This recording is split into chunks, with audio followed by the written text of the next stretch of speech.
I live in Barnet in North London with my husband Steve and our 2 children who are aged 9 and 6, and we've been here for about 7 years, and we've added to our family during lockdown with 2 guinea pigs who've brought us lots of fun over the period that we've been having to stay at home.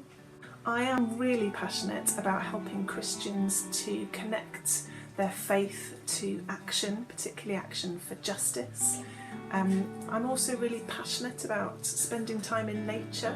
That's become something that's become more important over the course of the pandemic, and I try to get out into the woods or forest nearby as much as I can, and to walk in nature is something that I'm really passionate about. What I've been doing most recently is working at Tearfund, where I lead the global advocacy team, which has a very similar vision to ECCR in lots of ways, working towards a world in which everyone has enough and creation is well cared for, with a particular focus on tackling extreme poverty around the world. And I've really enjoyed that work, and I'm really looking forward to seeing some of the ways in which that overlaps with ECCR.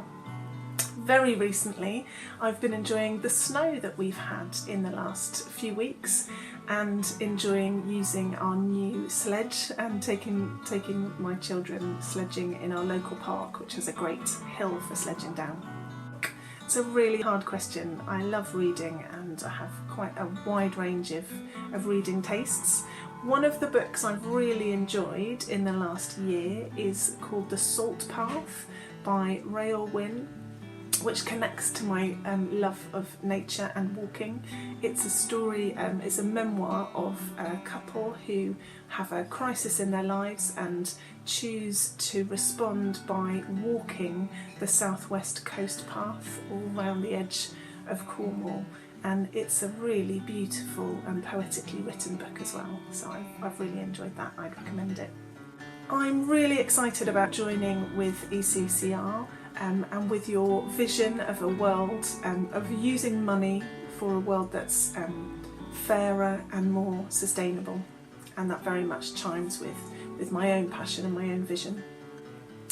And I really like the way in which that's seen as something that's important for the church and Christians to grasp and get hold of and be educated about, and then for Christians to speak up and take action on those issues. So I'm really keen to see that happen more and more, and for ECCR to play its part, and for members of ECCR to play their parts in a broader movement for change, for the sorts of transformational change that we need to see on some of these big issues of our day around poverty and climate change in particular.